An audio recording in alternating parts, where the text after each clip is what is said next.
Então, bom dia, pessoal. Estou aqui para gravar a segunda aula sobre Nietzsche. Tá? E eu sei que algumas coisas aí possam ter ficado de dúvida, até em relação a algumas críticas, né, que a gente possa ter em relação ao Nietzsche, né? Ao final dessa aula, eu vou tentar problematizar um pouquinho algumas dessas questões, né? Em todo caso, eu alerto vocês que vocês têm, né, o espaço da pergunta também para problematizar isso, e a gente vai ter a aula para a gente discutir também essas questões, tá, gente? Então, eu vou iniciar minha apresentação aqui. Vocês vão ver que hoje, gente, é um encontro, é uma aula onde eu vou tentar sistematizar, né, organizar um pouco alguns dos conceitos a que eu me referi na aula passada, né, que eu toquei de forma um pouco mais genérica. Hoje eu vou organizar isso um pouco melhor para vocês entenderem a relação entre esses conceitos no Nietzsche. Tá? Então, vou iniciar aqui a minha apresentação e aí a gente iniciar, tá?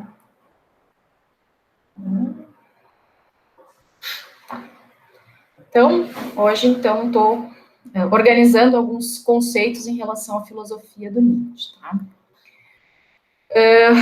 Eu gostaria de partir nessa aula, né, de um conceito que é muito comentado, né, em relação ao Nietzsche, né, muitos de vocês ouvem falar, né, do Nietzsche, né, ou associam o nome do Nietzsche ao termo niilismo, né, muito se discute sobre o niilismo do Nietzsche, o quanto que o Nietzsche é niilista, se ele é ou não é niilista, né, gente, e, de fato, esse é um conceito central na filosofia do Nietzsche, é um conceito super importante e que a gente precisa entender, né? A gente precisa entender primeiro o que é o niilismo para a gente poder entender se o Nietzsche, então, foi ou não niilista, se ele é um defensor do niilismo ou se ele é um crítico do niilismo, né?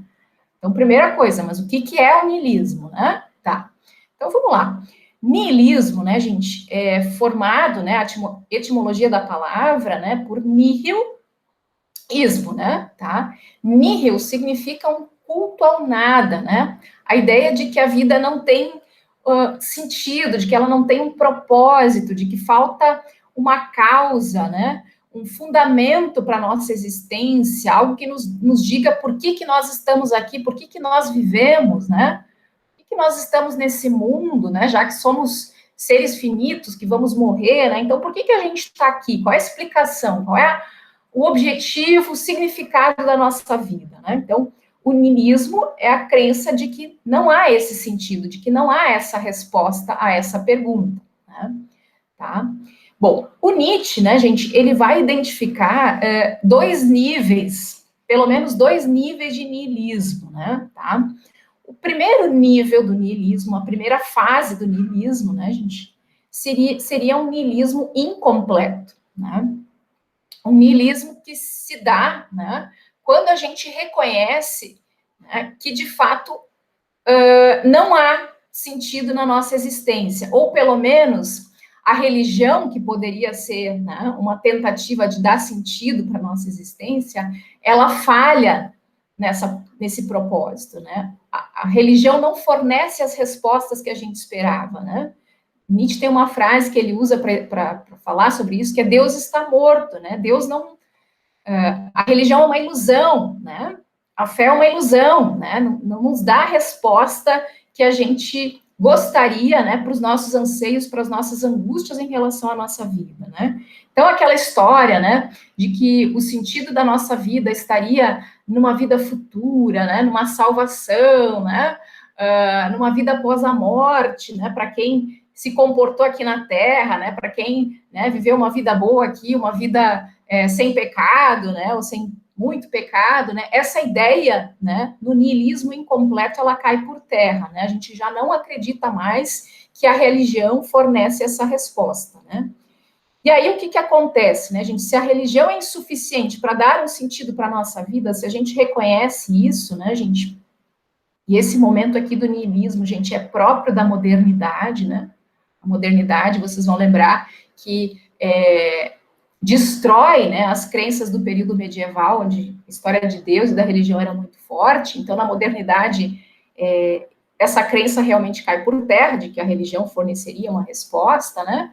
E aí, o que acontece, gente, nesse período, né, da revolução científica, né, da confiança no potencial da razão humana, né, da ciência, da história do progresso, né, se criam outros falsos deuses, né?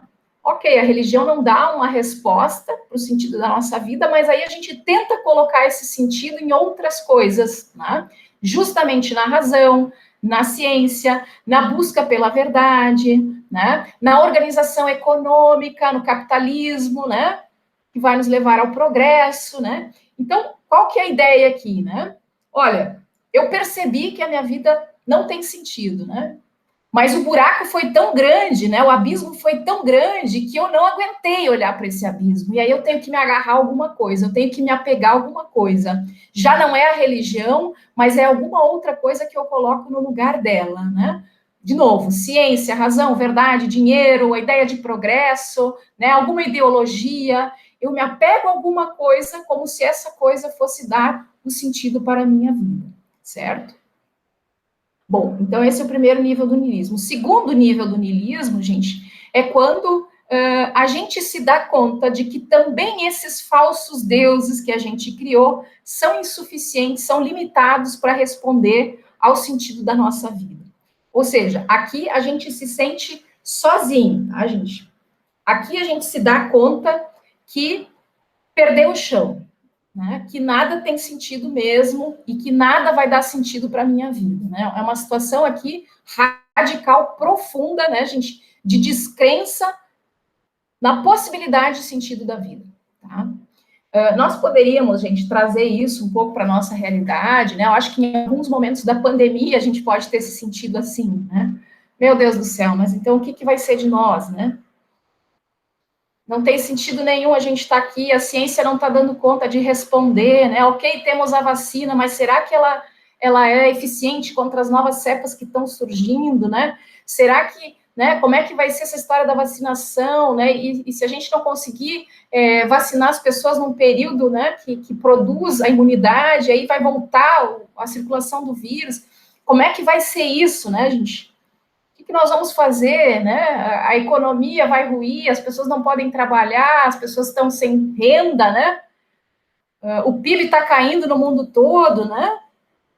As pessoas estão negando, né? As poucas coisas que a gente sabe a respeito da pandemia, né? E essas coisas mudam muito rápido. Lá no começo se achava uma coisa, agora se acha outra, né? Em que terreno que a gente está pisando, né? Que situação é essa que a gente está vivendo, em que parece que a gente está completamente perdido, né? Em que parece que a gente não vê uma luz no fim do túnel, não vê um sentido, né? Tá? Então, é como se a gente estivesse vivendo um momento de descrença total naquilo que a gente tinha de tão certo, né? Se a gente parar para pensar, né, aqui, a própria ideia do dinheiro parece insuficiente, limitada. Vamos pensar na insuficiência de leitos que a gente está vivendo agora, no momento de colapso da saúde, né? Então, o sujeito pode até ter grana, né, um empresário de sucesso, mas o dinheiro dele não compra um leito, né, no hospital, né? Então, o dinheiro também não vai dar um sentido, uma resposta, né? Não vai resolver o problema da vida dele, certo?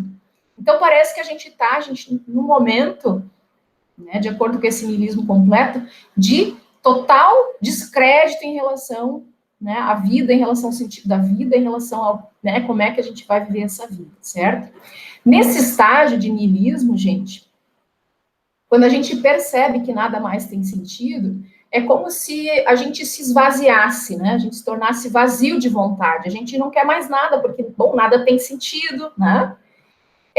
Um exemplo aqui, né, do niilista completo, seria aquele sujeito que tu vai convidar, né, não agora que a gente está em distanciamento, mas tu vai convidar para ir para balada, o cara vai dizer, que adianta ir para balada, né, sei lá, né, não vou conhecer ninguém mesmo, né, ninguém vai me achar interessante, eu não acho ninguém interessante, eu vou morrer mesmo, o que adianta me apaixonar por alguém, né, tá? Ou que tu vai dizer, vamos fazer aquele trabalho, né? Vamos fazer um trabalho daquela disciplina e tal. Para quê? O que adianta, né? Eu não quero me formar mesmo nesse curso, né? E que adianta, né, me formar, que adianta ter uma profissão, igual eu vou morrer ali na frente, né? Igual a minha vida não tem sentido, né? Então, aqui, gente, é aquele sujeito que vive uma vida cinza, né? que se esvaziou como vontade porque se deu conta do tamanho da tragédia que é a vida dele, uma vida completamente sem sentido, uma vida que não tem razão de ser, não tem uma causa, não tem, né, um significado, tá? Bom, mas o Nietzsche, né, gente, ele não para, né, nesses dois níveis de niilismo. Ele vai propor, gente, que a gente supere esse niilismo radical e profundo através de um niilismo que ele vai chamar de niilismo do êxtase, ou niilismo ativo, né? Que seria o quê, gente? Seria a superação dessa vontade de nada que está colocada no niilismo radical, no niilismo completo, né? Em favor de uma vontade de potência, de uma afirmação da vida, né? Tá? Então, o que acontece nesse niilismo, que ele chama também de niilismo ativo, né? Eu, reconhecendo que a minha vida não tem sentido, destruindo qualquer crença, qualquer falsa crença que poderia dar um sentido para a minha vida, né? Eu me vejo na condição de aí sim poder eu criar o sentido para a minha vida, né? Isso só é possível, gente, no instante em que eu reconheço que não há um sentido para a minha vida. Quando eu vejo que não tem sentido, né? Que nada explica por que eu estou aqui, que nada me dá a resposta do significado para a minha existência, aí sim, eu mesmo posso dar o sentido para a minha vida, o sentido que eu quero dar. Tá? E eu não vou encontrar esse sentido a não ser, gente, dentro da minha própria vida. Ele não vai vir de fora, ninguém vai me dizer qual é o sentido. Eu vou dizer para mim qual é o sentido da minha vida. Tá? Isso não significa a gente encontrar um sentido para a minha vida, né? O sentido, a resposta do que eu estou aqui. Mas significa encontrar, dentro da vivência da minha própria vida, algum sentido para ela. Ou alguns sentidos, né? Acordar todo dia e dar um sentido para a minha vida, né? Que não é um sentido definitivo e único, mas é um sentido que vale, que está valendo, né? E que vai trazer um significado dentro daquela experiência que eu estou tendo, dentro daquela vida que eu estou vivendo, tá? Então, é a gente pegar essa situação de desamparo, que é o niilismo completo, né? Meu Deus, eu estou sozinha no mundo, ninguém vai me dizer por que eu estou aqui, né? Ah, peraí um pouquinho, mas eu vou fazer disso, desse limão, uma limonada. Eu vou dizer para mim, né? Então, tá comigo o negócio, né? Então, eu sou responsável por ditar para mim o que é importante na minha vida, o que eu quero na minha vida, né? O que eu quero realizar, né? Tá? Ainda que esses sentidos sejam transitórios, sejam fugazes, não sejam duradouros, né? O Nietzsche não está preocupado que a gente encontre o sentido último da vida, né? Mas que a gente encontre algum significado na vida que a gente está levando, né? Tá? Bom, mas aí eu retomo a pergunta. Então, o Nietzsche é ou não é niilista, né? Então, a gente poderia aqui, a gente dizer que o Nietzsche é e não é niilista, ou seja, as duas coisas. Ele é e não é, né? E aí vocês vão falar, professora, mas isso é possível, né? Isso é ilógico, né? Bom, o Nietzsche é o cara que vai transcender, inclusive, a lógica, né? Desvirtuar o sentido da lógica. Então, no Nietzsche é possível ser e não ser, tá? Por que o Nietzsche seria niilista, tá, gente? Porque ele reconhece que não há sentido, não há um fundamento para a vida fora dela mesma. Né? Ele reconhece que não tem essa resposta. Tá? E nesse sentido, ele é um niilista. Ele está dentro da crença de que a vida não tem sentido, certo? Ele não está buscando uma resposta fora da vida, lá em Deus, lá na religião, lá na ciência, lá na razão, lá no capitalismo, né? Para dar um sentido para a vida, né? Não. Tá?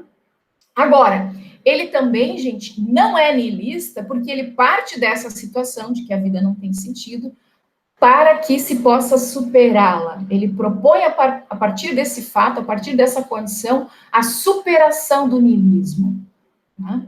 Ele propõe que a gente supere, que a gente olhe para esse nada, né? E possa, a partir disso, criar alguma coisa, né? Possa ser criativo, possa se afirmar na nossa vontade de potência, né? Que a nossa vontade de nada, do niilismo completo, seja superada numa vontade de potência, no querer alguma coisa para a minha vida apesar disso, tá? Bom, então, vontade de potência a gente já falou um pouco na aula passada, né? Mas seria, então, essa condição para superar o niilismo, né? Seria essa condição em que eu afirmo os meus impulsos criadores, criativos, a força que movimenta a minha vida, que me faz querer sempre mais, me superar, né? eu quero agregar força, eu quero, né, eu quero me expandir, né? Para o Nietzsche, isso é vontade de potência, isso é próprio a qualquer forma de vida, né? A vida, ela quer, e não é só sobreviver, gente, ela quer se expandir, ela quer sempre mais, eu quero mais, né? Tá? Isso é próprio do ser humano, né? Isso é a essência do ser humano. Isso pode ter sido domesticado em nós, né? Isso pode ter sido apagado em nós. Mas é isso que o Nietzsche quer reacender em nós, a nossa vontade de potência, né? Que nos faça superar o niilismo, que nos torne capazes de olhar para o abismo, né? E dançar diante dele, e criar diante dele, né? Tá? Então, a ideia de vontade de potência no Nietzsche, gente, também ela nos traz, né, uma reflexão sobre o tempo, tá? Em que sentido, né? Vamos tomar assim, potência como um termo que está relacionado a poder. Tá? Não sei se vocês perceberam isso, mas a potência diz respeito ao poder, né? Algo que eu posso fazer, algo sobre o qual eu sou potente, né? Tá? Então vamos pensar assim, considerando que a nossa vida se dá numa passagem do tempo, né? A gente vive um determinado período de tempo, né? Qual é o tempo em que nós somos potentes, em que nós podemos alguma coisa, né? O Nietzsche vai dizer, né, que o único momento em que nós temos potência, em que a nossa vontade pode alguma coisa, né, é o instante presente, é o agora, tá? Certo? Então, isso significa, gente, que em relação ao passado, né, nós não temos mais poder algum, né? Eu não posso fazer nada em relação ao que já passou, né? O coronavírus já está circulando entre nós, né, gente? As pessoas estão contaminadas, infectadas, né? Não há o que fazer em relação a isso. Eu não posso subtrair o coronavírus, né? Eu não tenho como retroceder ao instante em que ele não começou a circular entre nós. Isso é impossível, não há o que fazer, né? A prova que eu já fiz, o trabalho que já entreguei, né, gente? A palavra que eu já disse, né? A ofensa que eu já dirigi a uma determinada pessoa, gente, eu nada posso fazer em relação a ela. Não tem como voltar no tempo, né? Mesmo arrependida, né? Não tem como voltar no tempo e não ter dito o que eu falei, não ter feito a prova como eu fiz, não ter errado a questão por besteira como eu errei, né? Então, em relação ao passado, gente, nós não podemos nada, já passou, é um tempo que já foi, né? Ficou para trás, certo? Da mesma forma, nós também não podemos nada em relação ao futuro, né, gente? O tempo que ainda não é, o que está na frente, o que, que eu posso, qual é a potência que eu tenho, né, gente? Nenhuma, né? Nenhuma.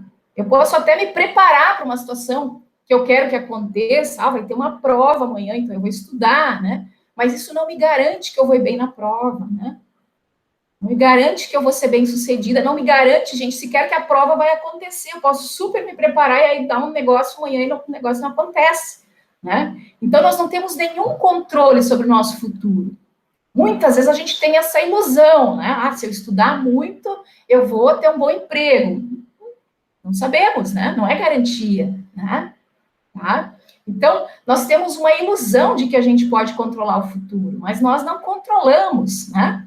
Na verdade, gente, tanto no passado quanto no futuro, o que a gente experimenta é uma impotência da nossa vontade, né? Eu não queria ter brigado com a minha mãe ontem, mas o fato de que eu não queria, de que a minha vontade agora me diz, poxa, não deveria ter feito isso, não queria ter feito isso, não muda nada do passado, eu não posso voltar lá e né, já aconteceu, né? Eu queria muito que fizesse sol amanhã, né?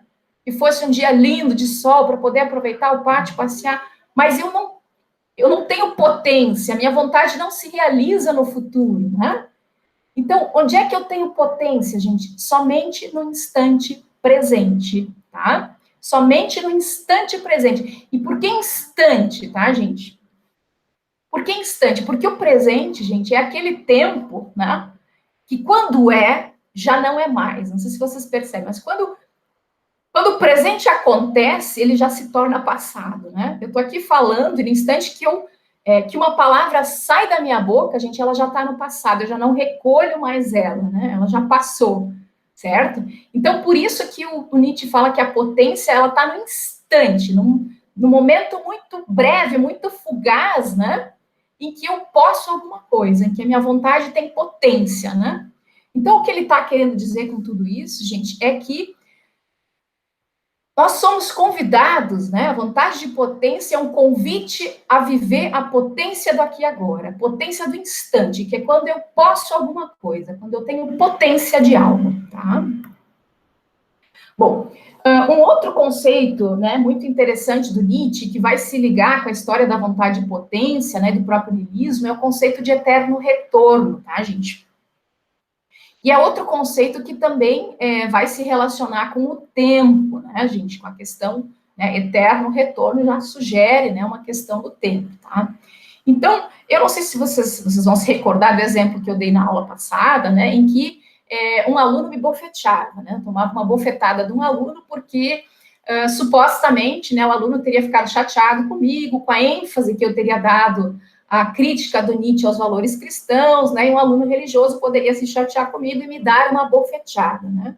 Nesse exemplo, né, eu citei algumas reações que eu poderia ter tido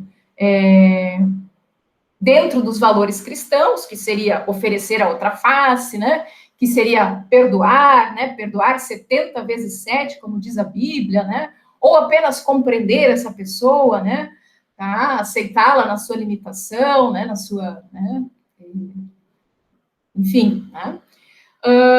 Ou também, né, eu disse nesse exemplo, as reações que eu poderia ter como seguidora do Nietzsche, né, como nietzschiana, como alguém que tenta ser, né, um super-homem, uma super-mulher, né, que seria inventar uma reação, né, que poderia ser, sei lá, ter uma atitude provocativa, né, tô lá zombando da pessoa que me bateu, né, eu tô lá rindo da cara dela porque ela me bateu, eu posso ter uma atitude desproporcional, uma reação desproporcional, vou lá dar um tiro na cara da pessoa porque ela me bateu, né, gente, tudo isso estaria dentro do escopo do Nietzsche, se a gente pensar, na medida em que é uma reação que foge ao trivial, que não responde àqueles valores que a sociedade nos ensina, né, gente, tá? Mas o que eu tenho que levar em conta aqui, tá? O Nietzsche não está simplesmente dizendo que nas situações que a gente vive, a gente faz qualquer coisa, o que a gente quer, né? Ah, faz qualquer... O que tu quiser fazer, tá valendo. Não é assim, tá? Nós temos que levar em conta a ideia de um eterno retorno, né? O que ele quer dizer com isso é preciso viver como se cada instante de nossa vida retornasse eternamente. Tá? Então, tô lá, né? Recebi um tapa e tô lá pensando como é que eu vou reagir, ou sentindo, né? Porque o Nietzsche sempre quer mais que a gente sinta do que a gente pensa. Então, eu tô lá, peraí, o que eu vou fazer, né? Qual é a minha vontade aqui de reação nessa situação? Bom, então eu devo avaliar, eu devo me perguntar nesse momento, gente, o que eu faria se eu estivesse presa naquela situação eternamente? Ou se 1000 vezes eu tivesse que reviver aquela situação? Tá? Se diante dessa pergunta, olha, tu tá aqui, tu quer dar um tiro na cara da pessoa, né? Tu deveria te perguntar, poxa, mas será que se eu vivesse 1000 vezes eu ia querer dar um tiro na cara da pessoa? Será que é essa vontade que está se sobrepondo aqui?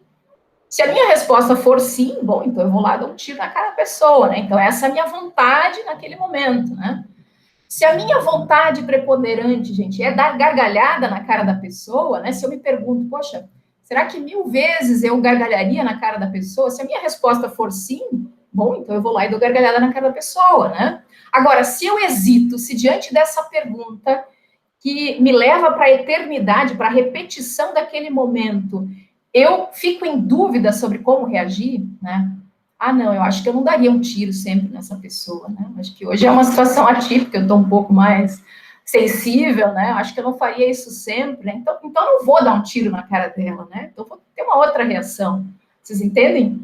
Eu preciso pensar se eu faria 1000 vezes aquilo ali. E só isso vai me dizer se aquela vontade é realmente potente o suficiente para ser colocada em prática, tá? Então, o Nietzsche está querendo dizer, gente, que as nossas vontades, elas não são cristalinas, elas não são únicas, né? Eu não sou efeito de uma única vontade, eu sou um jogo de forças, né? Eu sou, dentro de mim coabitam inúmeras vontades que estão ali brigando uma com a outra para ver qual que vai se sobressair, né? Então, eu tomei uma bofetada e entre inúmeras vontades ali, a que preponderou foi dar gargalhada na cara da pessoa, né? Mas isso não quer dizer que lá no fundo eu não tenha tido vontade de reagir, dar um tapa também, né? Ou de dar um soco na cara da pessoa, ou de dar um tiro na cara da pessoa, né? Mas a que ficou mais forte naquele momento foi a vontade de rir, tá? Para usar um outro exemplo, né, gente? Se a gente está lá num buffet de sobremesas, né, gente? E tem lá o mousse de chocolate e o pudim, né? E eu vou lá e pego o pudim, tá? Porque estou a fim de comer o pudim, mas eu também tenho vontade de comer o mousse de chocolate, né? O fato de querer o pudim, de ter vontade de comer pudim, não significa que eu não tenha vontade do mousse, né? São vontades que coabitam em mim, né? Tá? Mas, de repente, a vontade do pudim é um pouco mais forte, por isso eu vou escolher o pudim, né? Nietzsche está dizendo, gente, que a gente é essa complexidade, essas coisas brigando internamente, né? O mesmo pode se dar, gente, em relação a uma escolha profissional, né? Uma escolha acadêmica, né? Eu não sei se eu faço matemática ou engenharia, né? Tá, mas o que tu quer mais, né? O que tu quer? O que teu coração... Vai, eu gosto de matemática, mas eu também gosto de engenharia, né? Então, a escolha ela vai se dar por um detalhe, né? Por uma vontade que se superou naquele momento em relação às demais, né? Um pouquinho mais eu queria fazer matemática do que engenharia, mas não quer dizer que eu não queira fazer engenharia também, que essas vontades não coexistam, tá? Então, é como se a gente fosse, gente, uma síntese do universo, né? O universo também funciona como um jogo de forças, onde as coisas, né, estão ali em disputa, né? Uma força brigando com a outra, tá? Então, para o Nietzsche, né, a ideia do eterno retorno é que eu coloque no presente o peso da eternidade, né? E me pergunte, eu viveria 1000 vezes esta vida? Eu viveria 1000 vezes essa situação que eu estou vivendo, né? Se a minha resposta é sim, né, gente? Eu estou afirmando a minha vida em sua totalidade, nas suas alegrias e nas suas tristezas, né? Um outro exemplo que eu poderia dar aqui, né, trazendo para a história de vocês, porque a gente vive, né? Se vocês estão lá fazendo uma prova, né, gente, e vocês vão mal naquela prova, né? E quando recebem o resultado daquela prova, numa disciplina, sei lá, técnica importante, né, do curso, vocês pensam em largar o curso, né? Ah, mas eu fui tão mal, eu acho que talvez não é para eu ser um técnico, né, em química, um técnico em mecânica, um técnico em eletrônica, um técnico em eletrotécnica, né? Eu acho que isso aqui está me dizendo que, né? Vocês deveriam se perguntar, gente, 1000 vezes, né? Poxa, mas será que se eu vivesse 1000 vezes essa situação aqui, receber uma prova em que eu não fui tão bem, será que a minha vontade seria abandonar o curso? Se a resposta de vocês for sim, gente, demorou. Vocês têm mais que largar o curso mesmo. Vocês estão, né, no lugar errado, fazendo, né? Vocês estão indo contra a vontade de vocês, certo? Agora, se vocês acham, se vocês hesitam nessa resposta, né? Ah, não, eu acho que foi só um dia ruim essa prova, eu acho que eu não sou tão mal aluno assim, eu acho que eu gosto, né? Eu acho que eu quero, né? Se vocês percebem, né, que, bom, existe a vontade de largar o curso, mas a vontade de ficar é maior naquele momento, gente, está tudo bem, vocês permanecem no curso, né? Nós somos essa ambiguidade um pouco, nós somos essa complexidade, está tudo bem, a gente só precisa usar essa ideia do eterno retorno para tentar mensurar, né, qual é a intensidade das nossas vontades e poder dar preferência para aquela que é mais intensa, né, que se sobressai diante dessa pergunta, né? Viveria 1000 vezes esta vida? Viveria 1000 vezes essa situação? Né? Tá. Bom, então, essa ideia de dizer sim, né, para a vida como ela é, né, de responder sim à pergunta sobre se eu viveria 1000 vezes essa situação, ela nos leva para a ideia do amor fati, tá, gente? A ideia do amor ao destino. Amor fati é isso, amar o destino, tá? Então, isso significa, gente, dizer sim às coisas como elas são.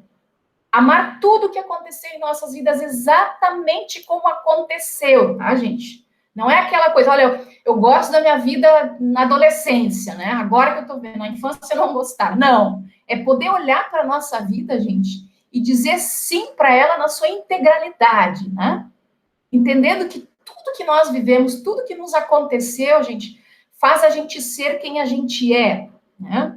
Foram desafios, foram situações que nos permitiram afirmar a nossa vontade de viver, né? Afirmar a nossa potência, a nossa força, né? tá? Então, Nietzsche vai dizer que o amor fati é a fórmula de grandeza do homem que sabe que são os desafios, são as situações difíceis que permitem que ele expresse a sua vontade de viver, tá? Então, gente, o amor fati é que nem que nem uma música que a gente curte, né? A gente gosta muito de uma música, gente, isso não significa que essa música traga somente coisas agradáveis para nós. A gente pode ter nessa música inúmeras notas, né? Ou se a gente quiser, em relação à letra, inúmeros versos que vão nos remeter a uma situação triste, talvez. A tristeza, nem tudo vai ser felicidade naquela música. Mas mesmo assim a gente gosta, né? A gente gosta daquela música como ela é. A gente não tiraria as notas tristes, a gente não tiraria os versos tristes, porque a gente gosta dessa música, justamente da alternância que há nessa música, do todo que ela representa, né? E assim é em relação à nossa vida, né? Tá? Então, isso, né, gente, de que os desafios são oportunidades da gente expressar a nossa vontade de viver, né? Isso a gente também poderia relacionar com as pessoas doentes, né, gente, os doentes terminais, né? O quanto que essas pessoas não necessariamente estão infelizes enfrentando aquele problema, né?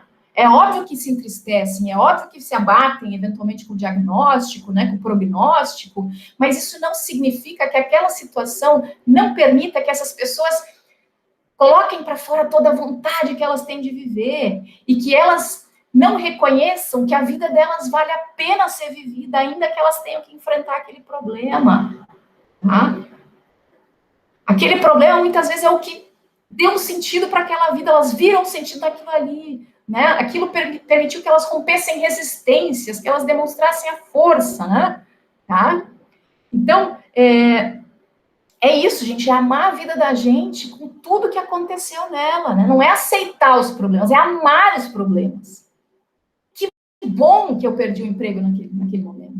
E não é porque eu encontrei uma oportunidade melhor. É porque naquele sofrimento, naquela tristeza, houve alguma beleza, houve alguma coisa que me fez eu me sentir capaz de tolerar aquilo ali, demonstrar minha força de suportar aquilo ali, né?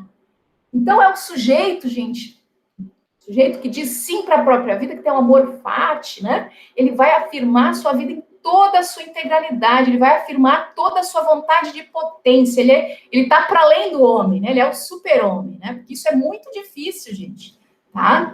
E o super-homem é aquele que dança à beira do abismo, aquele que prova a sua força, né?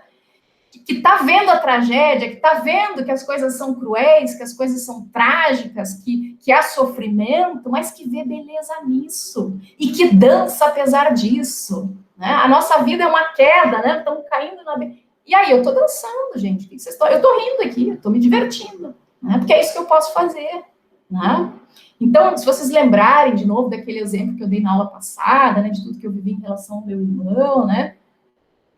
É como se alguém, né, dissesse, né, me apresentasse a minha vida e me dissesse, olha, Deise, né, então tu vai ter 2 irmãos, tu vai nascer numa cidade pequena, tu vai ter uma infância assim assado, né, aqui tu vai ter essas perdas, né, e alguém me perguntasse, tu quer essa vida exatamente como ela é? Sim, eu quero essa vida exatamente como ela é, eu não quero tirar nada. Eu gosto é dessa vida que eu tô vivendo, como ela é, tá?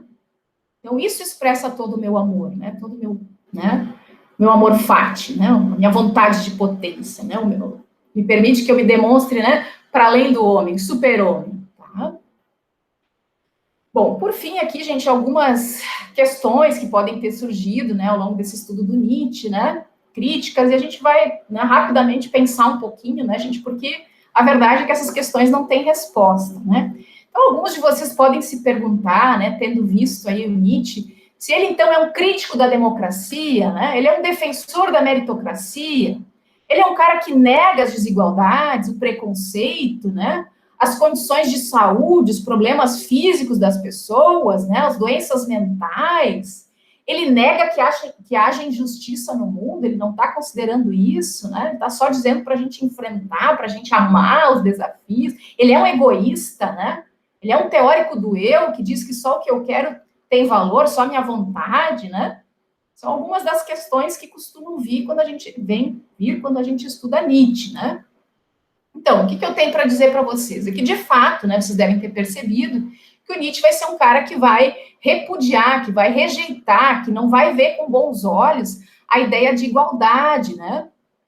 Porque os homens, para o Nietzsche, são desiguais, eles não são iguais, né? Então, não dá para a gente querer igualar os homens, né? E aí a crítica dele muito forte ao cristianismo e à democracia. Sim, o Nietzsche é um crítico da democracia, né? Porque a democracia pretende impor uma ideia de igualdade, né? E nesse sentido, nivelar as nossas ambições, né? As nossas vontades. E para o Nietzsche isso é ruim. Tudo aquilo que, né, diminui a minha vontade, faz com que eu me recolha na minha potência, na minha vontade, isso é ruim, né? Tá?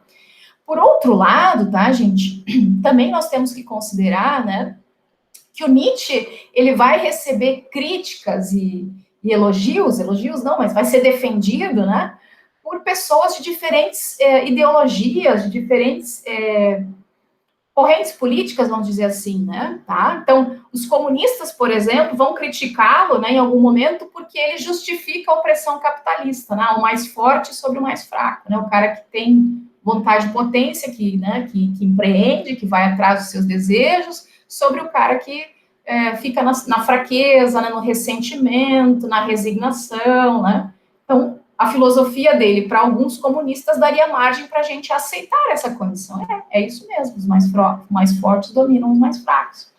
Por outro lado, né, alguns teóricos do socialismo também vão defendê-lo, né, vão ver coisas positivas no que ele está dizendo, porque justamente a filosofia dele também denuncia os limites do capitalismo, né, do sistema econômico, né, e parece defender que as pessoas se libertem daquilo que oprime elas, né, que o proletariado se livre dos patrões, né.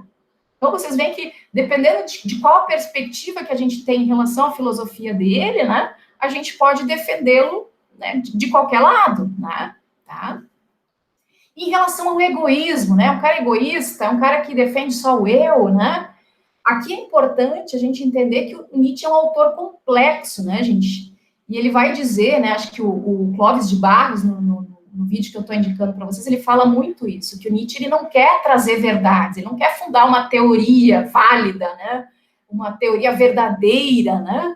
Ele está dizendo, Nietzsche, são coisas da cabeça doente dele, né? Ele está dizendo, botando para fora aquilo que ele sente, que ele pensa, que ele tem vontade, aquilo que ele acha que é belo, aquilo que é visceral nele, né?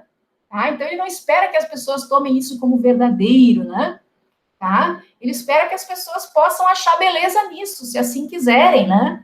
Tá? Então, falar de um eu, né? Valorizar o ego, valorizar o eu, né? Aquilo que eu quero, né?